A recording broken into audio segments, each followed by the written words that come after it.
Article 370 को लेकर supreme court की जजमेंट आ चुकी है, जहां उन्होंने बोला है कि ये हटना बिल्कुल सही था। गवर्नमेंट का उन्होंने इस पे सपोर्ट किया है और कहा है आर्टिकल 370 एक टेम्पररी प्रोविजन था और इसको हटा के सरकार ने कुछ गलत नहीं किया। मामला यह था कि आर्टिकल 370 को हटाने को लेकर कुछ लोग कोर्ट में गए थे और जो प्रोविजंस इसके तहत इसको हटाया गया उसके ऊपर सवाल उठाया गया था। क्या है ये मामला और क्यों सुप्रीम कोर्ट की जजमेंट एक लैंडमार्क जजमेंट है, आइए डिस्कस करते हैं इस वीडियो में। वेलकम टू ज्ञान कोश। पहले समझिए सुप्रीम कोर्ट की जजमेंट को। सुप्रीम कोर्ट ने कहा कि आर्टिकल 370 को हटाना सही था, उसका एब्रिगेशन जस्टिफाइड था। इनका कहने का कारण यह था कि इन सभी ने यूनानिमसली कहा, सबने सर्वसम्मति से कहा कि 2019 का जो निर्णय था जिसके तहत जो स्पेशल स्टेटस दिया गया था जम्मू कश्मीर को आर्टिकल 70 के अंतर्गत, वो स्पेशल स्टेटस को हटाना बिल्कुल जस्टिफाइड है। उनका कहना यह है, सुप्रीम कोर्ट के जो चीफ जस्टिस है यानी chief justice of India Chandrachud, उनका भी कहना था कि आर्टिकल 370 जब अप्लाई किया गया तब एक वॉर टाइम सिचुएशन थी और जो प्रोविजन उसके तहत बनाए गए थे वो उस इमरजेंसी वॉर टाइम्स को देखते हुए बनाए गए थे, इसीलिए सरकार का उसको हटाना बहुत सही है। उन्होंने ये भी कहा कि ये ज़रूरी है कि जम्मू कश्मीर के जो राज्य हैं उनको उनका अधिकार वापस दिया जाए। जम्मू कश्मीर को रीऑर्गेनाइज जो किया गया उसका, उनको यूनियन टेरिटरी जो जम्मू को बनाया गया उसमें बदलाव करके उनमें दोबारा इलेक्शन कराने बहुत ज़रूरी है। उन्होंने इलेक्शन कमीशन को भी बोला है कि तुरंत वो इस काम को दोबारा अमल में लाएं और सितंबर 2024 से पहले वहां पर देखें इलेक्शंस के क्या आसार हो सकते हैं। तो ये जो अपील की गई थी कि आर्टिकल 370 को हटाना इलीगल था और जो प्रेसिडेंट का ऑर्डर आया जिसके तहत इसको रिपील किया गया वो अनकॉन्स्टिट्यूशनल था, लेकिन कोर्ट ने कहा है कि ये सही डिसीजन था, इसमें कुछ मैलिफाइड नहीं था। तो कहानी ये है कि मामला शुरू कैसे हुआ। पहले आपको ये जानना जरूरी है आर्टिकल 370 था क्या। तो आर्टिकल 370 जिसके ऊपर जजमेंट दी गई, असल में भारतीय संविधान का एक अनुच्छेद यानी एक आर्टिकल था जो अप्लाई होता था कश्मीर के ऊपर, और आर्टिकल 370 के अंदर कुछ विशेष प्रावधान जम्मू कश्मीर के लिए किए गए थे। इन प्रावधानों में सबसे महत्वपूर्ण बात थी कि जम्मू कश्मीर को एक स्पेशल स्टेटस दिया गया था। इसके अलावा इसके अंदर जो स्टेट की असेंबली थी उसको अधिकार था कि अपने लिए अलग संविधान बना सके, यानी भारत का संविधान प्लस कश्मीर का संविधान।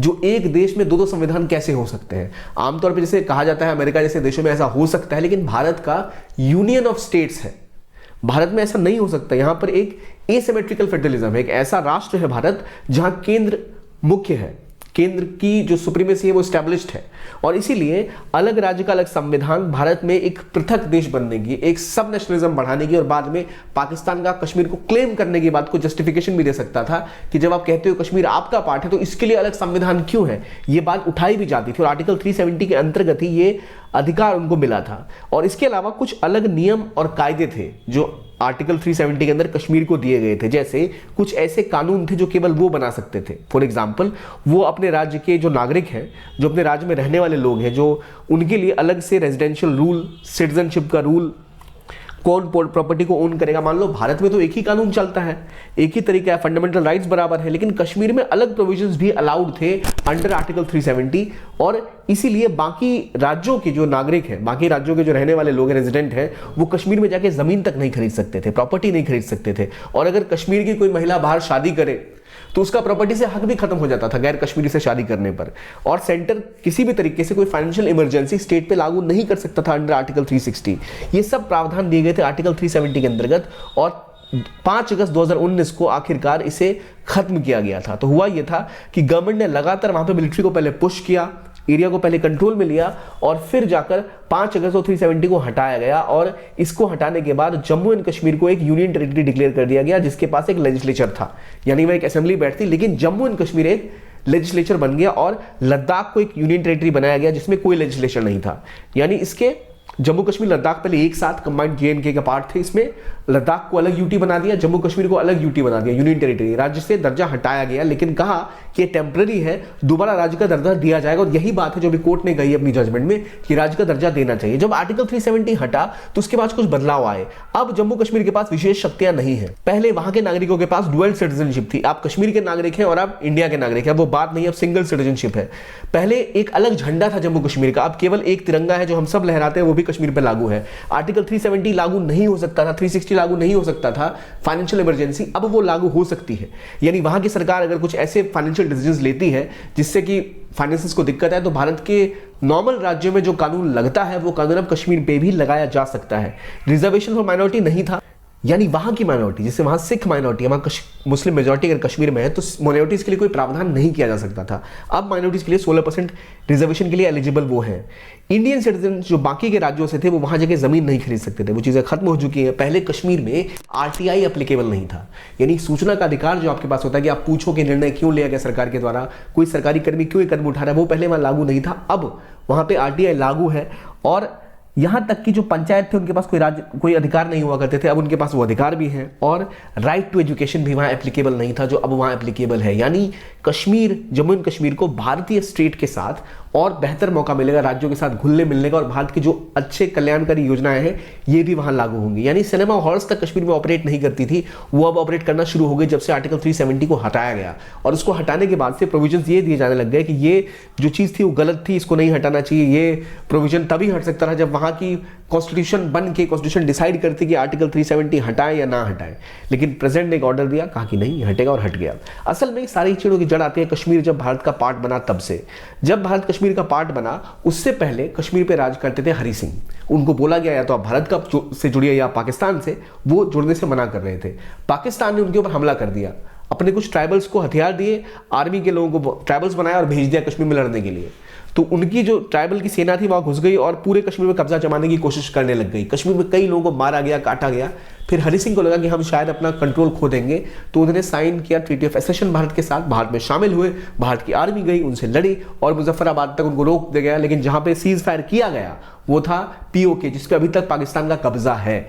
और उस समय में जो स्थिति थी उसको देखते हुए कुछ विशेष प्रावधान किए गए थे, जैसे आर्टिकल 370 बनाया गया था और यही कोर्ट ने कहा कि एक टेम्पररी प्रोविजन था जिसके तहत कुछ विशेष अधिकार कश्मीर को दिए गए थे, लेकिन ये नहीं था कि परमानेंट है। अंतुगतवा वो स्टेट का ही पार्ट थे, भारत के राज्य का ही पार्ट थे और वही हुआ।